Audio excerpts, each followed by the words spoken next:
Both Australia and India are committed to a free and open Indo-Pacific. Australia's view of a free and open Indo-Pacific rule-based international order, I think, is congruent with the vision, with the doctrine of Mahasagar, MAHASAGAR, as you know, mutual and holistic advancement of all across the regions.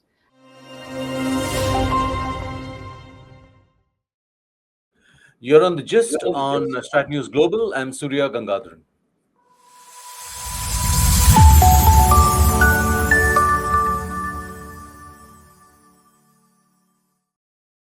I'd like to welcome our guest, Gopal Baglay, India's High Commissioner to Australia. And as you guessed, the focus is on India, Australia, and some of the other things that have been hitting the headlines of late. Ambassador Baglay, welcome. Good to have you. Namaskar, and good to see you, Surya. And I don't know at what time you will put it out, but good day, as they say in Australia, to all your viewers. Yeah, thank you. Um, Ambassador Bagley, let's begin straight away with those anti-Indian rallies that we saw in Australia not very long ago, perhaps a month or so ago, and the entire anti-immigrant and anti-Indian kind of tenor that it took on. What is your reading of this? What is happening in Australia? It seems to be going on in many other parts of the world.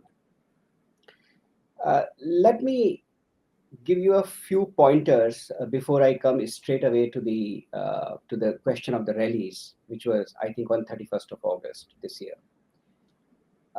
We must see the Indian diaspora in Australia, which is estimated to be more than 1 million strong, as a large force that contributes to the Australian economy, to the Australian society, every walk of life.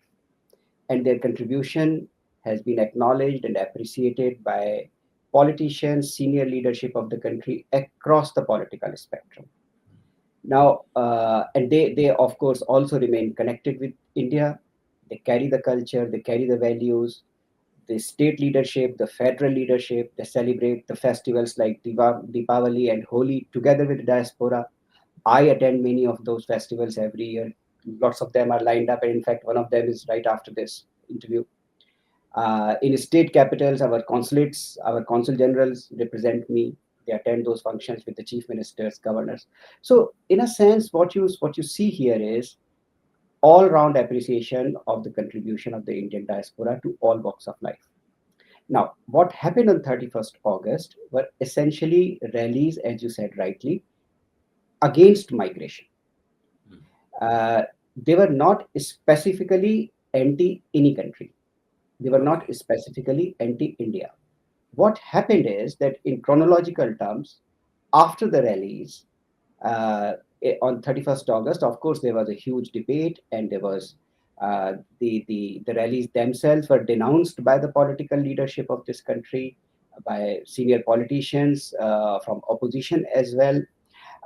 And but what happened is that 2 3 days later, a particular political comment linking Indian diaspora to a particular type of political proclivity that Mhm. lent an India overtone to the whole discourse about migration and anti-migration.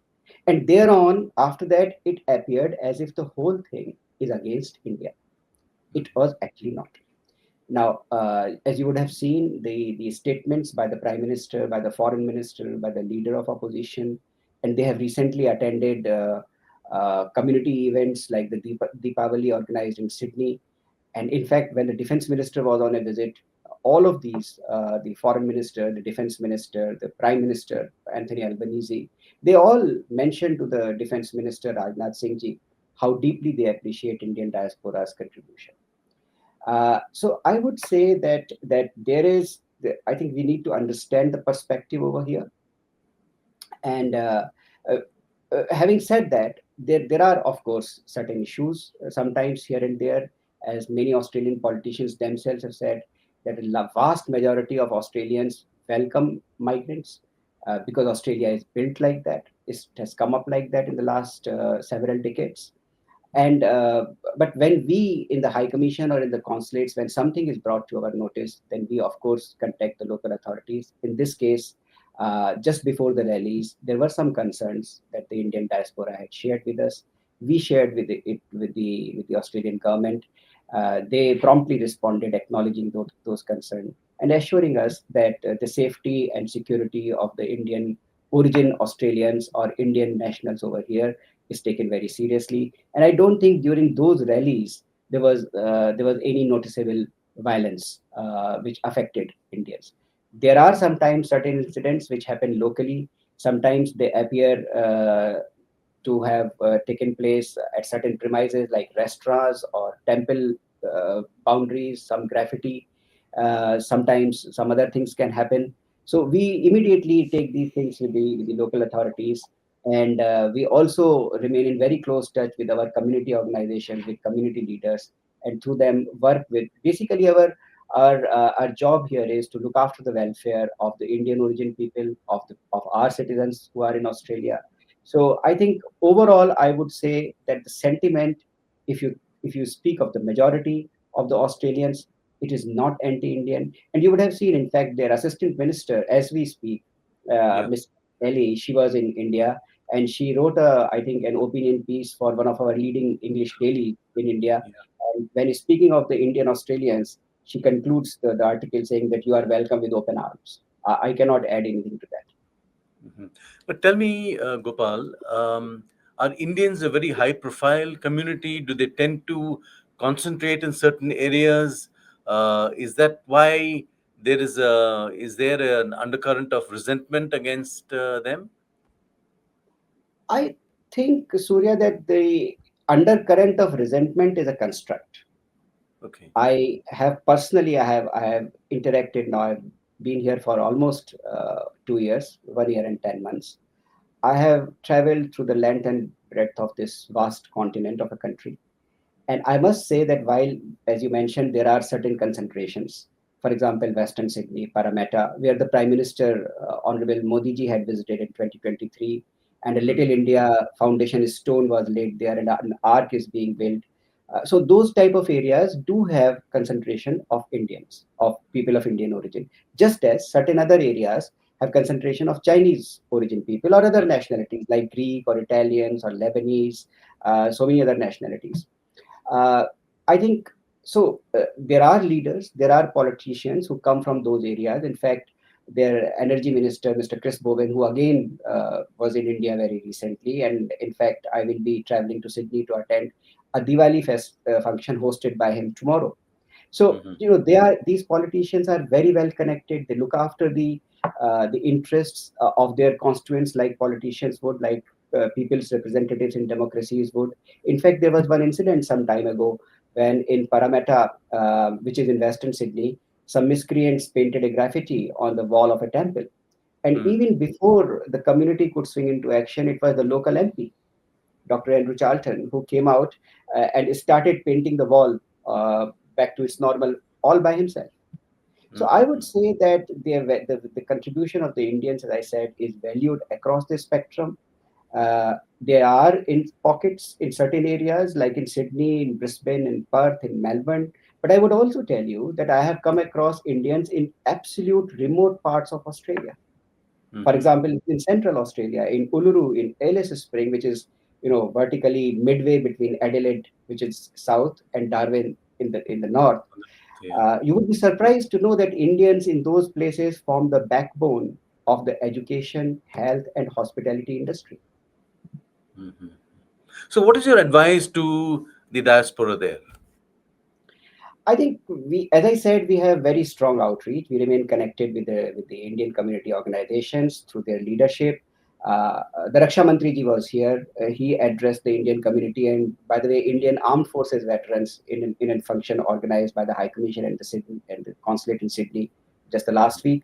Our advice is remain connected with us, look after each other, but also when you live for long years in a certain place, you drop the roots, you drop your Yeah. roots, you drop your anchor, you retain your identity, you retain your connectedness with your country of origin, country of your ancestors. At the same time, you also adopt some of the ways of the locals. It happens to the foreigners who come to India. It has consistently happened over decades, centuries, even now more so perhaps when the expats come to India. Similarly, I think the Aussie way of life is an outdoor, outbound, outgoing life. Sports is big. Cricket is an immediate connect. You would see many of our youngsters of the second and third generation playing in different levels, club and leagues, etc. You would see many of the Australian rule football, AFL, organizations wanting to get in more of Indian diaspora to come to their matches. Similarly, rugby is now becoming a new connect between India and Australia. Hockey and cricket have always been. So our message is very simple: remain connected. And this was also the message which Honorable Raksha Mantri ji gave to the Indian diaspora, that you have that you come from India. India's way is always Vasudhaiva Kutumbakam. You have been citizens of India. Your ancestors have been citizens of India. But if you are a citizen of Australia now, you are an asset to both the countries and its Yeah. relationship. Any moves to tighten immigration on the part of the Australian government? Uh, Look, in democracies, there are always debates, or always discourses. Uh, Sometimes there may be, issues in the elections. But insofar as I understand, the issues in the last elections in Australia was not directly immigration. It was the cost Mhm. of living. It was a lot of other economic aspects. So I see that there are facts pertaining to the economy, pertaining to the society. Australia, as I said, is very multicultural now, very, very Yeah. multicultural. It's a diverse democracy, like our democracies in India. It's pluralistic, it's diverse, it's multicultural. And in Australia, we also see as a fact of life shortage of human resources in many areas, Mhm. uh, in medical, in academics, in construction, in healthcare, even drivers. And we see many of the immigrants come from India and other countries to fill this gap, because what they are doing ultimately is helping the economic machine purr and remain revved and continue to work. So I think there is an overall appreciation that the country of this size, the country of this size of this economy, they do require participation. And it is a multicultural country. It's an economy which has benefited from the contribution, and that has also created multiple partnerships for Australia in the Indo-Pacific region and beyond. So let's move on to Defense Minister Rajnath Singh's visit. If I may just, Surya, if I may just mention one more Yeah, point yeah, here. You would have seen that last year, some of the caps were put on the number of international students which could come yeah, to Australian universities. You would have yeah. also seen that some of those caps have now been relaxed. I see. Okay, that's Yeah, good. sorry, you were mentioning about defense. Yeah. So Rajnath Singh's visit. What are India and Australia doing in defense? I mean, we are part of the Quad and all that, but this seems to be a new development. What are we doing together?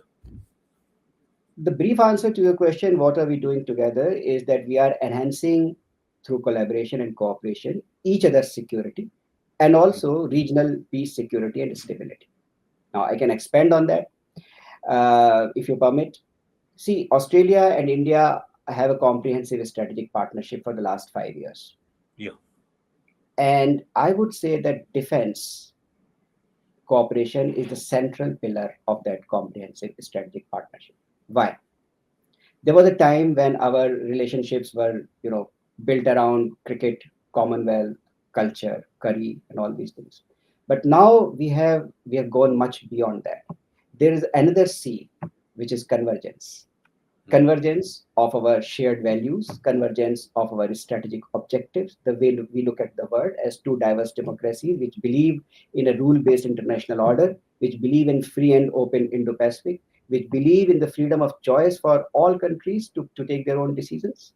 So, what is happening is that uh, the defense partnership has progressed really, really well. There has been tremendous progress in the last 5 years. The defense ministers, the current two defense ministers, Raksha Mantri ji and his counterpart, the deputy prime minister and defense minister, Mr. Richard Marx, they met 4 times.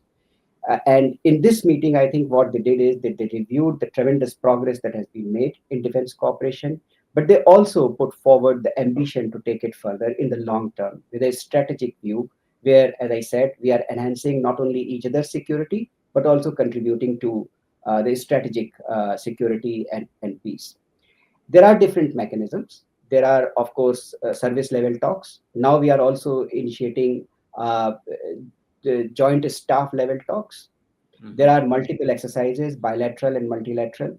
The objective of all this is twofold: interoperability and to leverage the synergies available for us in each other's capabilities in each other's regions. We had offered Australia, for example, MRO facilities for their ships which are deployed into Indian Ocean. Uh, we have, as you know, cross deployments Yeah. of assets which help us cooperate in maritime domain awareness and maritime security. So those are the things that we are doing. We have ambition to build a maritime security cooperation roadmap. We have the ambition to reaffirm and renew and strengthen the defense collaboration for the next 5 years, 10 years in the long term. The prime ministers had given that mandate in the last annual leaders summit, so we are working on that.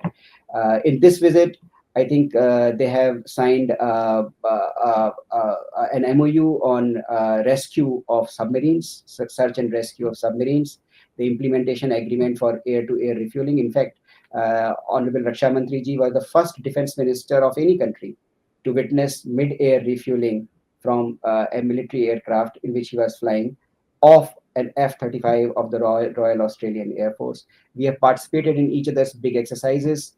Uh, Pitch Black, Talisman Saber in Australia, Tarang Shakti in India. Now there will be fleet reviews in both the countries in the coming months and years. There are other exercises. As I said, the aim is to enhance interoperability, to build more trust, and all this is based on a tremendous strategic convergence and good chemistry between our leadership. Mhm. How is the Quad looking from Canberra? I would say that the view of Quad from Canberra is one of clarity and convergence, Mhm. clarity of thought and convergence of approach, of shared views. As I said, both Australia and India are committed to a free and open Indo-Pacific. Australia's view of a free and open Indo-Pacific rule-based international order, I think, is congruent with the vision, with the doctrine of Mahasagar, MAHASAGAR, as you know, mutual and holistic advancement of all across the regions, growth, advancement and growth of all across the region. So I think there is a great deal of connectivity over there in terms of what we are doing. In this meeting, also the two ministers discussed, and I think it's also mentioned in the joint statement which was brought out after the meeting of the defense ministers. They also would like to enhance the cooperation and consultation amongst Australia, India, Japan, and the United States. Mhm. And I think Quad, we see, our own vision is of Quad as a force of global good. It has actually, frankly speaking, in practical terms, it has gone much beyond defense and security. It is a practical mechanism to deliver in number of areas: education, logistics, disaster relief. And Australia is located in geographically an area. For example, if we have to deliver our humanitarian assistance to a Pacific island country which is affected by natural disaster, obviously, I mean, we have used in the past, and that is what the tool is available to us to reach our humanitarian assistance with the help of Australia. And similarly, in our region, our presence is and reach is available to Australia. So I think as part of Quad, as as two countries which see eye to eye on a number of issues on the overall approach for peace and security. I think there is a great deal of clarity both in Australia and India on where we want to take the Quad as a group and as a platform for discussion, cooperation, and consultations. Mhm.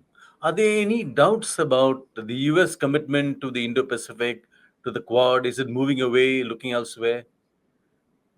I would say that look, there are obviously in most regions of the world, including our own, we have to take into account the current developments, what is happening.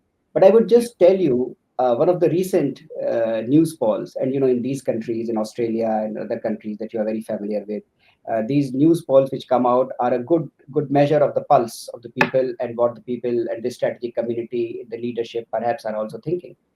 Uh, a very recent news poll, I mean, this week, It I think mentions, if I'm not mistaken, that roughly 50% of Australians, 47% to be precise, they believe that the alliance with United States is even more needed for Australia now in the current Mhm. situation. And if you look at the look at the statements coming from the senior levels like the Deputy Prime Minister and Defense Minister, Mr. Richard Marles, he has described the alliance with the United States very recently, I think 2 days ago or yesterday, as the cornerstone of Australia's strategic and foreign policy. So there is a great deal of dependence in terms of interdependence, I would say, in terms of defense and security. But that is not the only thing. In terms of critical minerals, for example, that's a Mhm. new thing now. But as Quad members and as like-minded countries, as democracies, India also wants to further develop this cooperation in the realm of critical minerals with Australia, and likewise for the United States and Japan. Mhm. I want to come on to the mini FTA we had signed with Oh, yes. Australia. Mhm. What's your assessment of how it's worked and the way forward? I think it was signed roughly 3 years ago, and it's Yeah. been under implementation for 2 years, since over 23, 24, and 25 till now. I think it has done exceptionally well. It's called the Economic Cooperation and Trade Agreement. It Agreement. is an early harvest FTA, as you said, mini FTA. Perhaps it could be called that. Uh, as a result of it, I think the merchandise trade, the trade in goods, it has increased. It has doubled to around $24 billion between the two countries. We have the ambition to take it to $100 billion by the overall trade, to $100 billion by 2030. Now we are, of course, negotiating the comprehensive economic cooperation agreement, which will go much beyond ECTA, which will go beyond goods, which will cover services, which will cover digital trade, which will cover technology, investment, and all these areas which are critical to the economic partnership between Australia and India. I think that the ECTA and SECA now, when it comes about, and we are committed to having a balanced and ambitious SECA as early as possible. As I said, 11 rounds of negotiations have taken place. I think what they will do is they will provide the requisite ballast for the economic partnership to grow even more in scale, but also go deeper. For example, in renewable energy, in the area of critical minerals, in the area of certain technologies that find application in a number of areas: waste management, health, and even educational partnerships. You see the Australian universities now opening their campuses in Yeah. India. In fact, the two Australian universities were the first. There are a few more in the pipeline, and they are at different stages of actually establishing their presence in India in terms of campuses. So we see there's these models which are now coming up, where we see Indian international students, not just one, not the only connect between institutions of excellence in higher education research in Australia, but many models. So I think this economic partnership is growing. People are its most important component, and Yeah. I'm sure that what FTA, what you called ACTA, has done to the economic partnership, I think with SECA those gains will only be consolidated, and India and Australia will be able to contribute not only to each other's prosperity but also to the overall prosperity and growth in the region. Last question, Gopal, since I know you have to go. What is the view on China in Australia? They have pretty robust commercial and economic ties, So, I mean, explain to us how it is, how it works. Well, I almost dodged the bullet on the U.S. The question that you asked in the U.S. And now you ask, now have to see how I dodge another bullet. Look, it's not fair for me as the High Commissioner of India here to comment on Australia's relations with another country. But you asked me how is the view on China. I think it's open-eyed. Open eyed. Okay, that says a lot. Gopal Baglay, pleasure talking to you and thank you for giving us your time. We couldn't go the whole hog, but certainly you've given us a lot of food for thought. And thank you very much. Thank Very you, much Surya. so. Thank you. Appreciate, and happy Deepavali to you and to your viewers. Thank you very much. Absolutely. Thank you very much, Gopal. That's Bye all we bye. have for you in this broadcast. Gopal Baglay, our High Commissioner in Australia, talking to us directly from Canberra. And that's all we have for you in this broadcast. Do subscribe to our YouTube channel, follow us on social media. Thank you very much. Good day.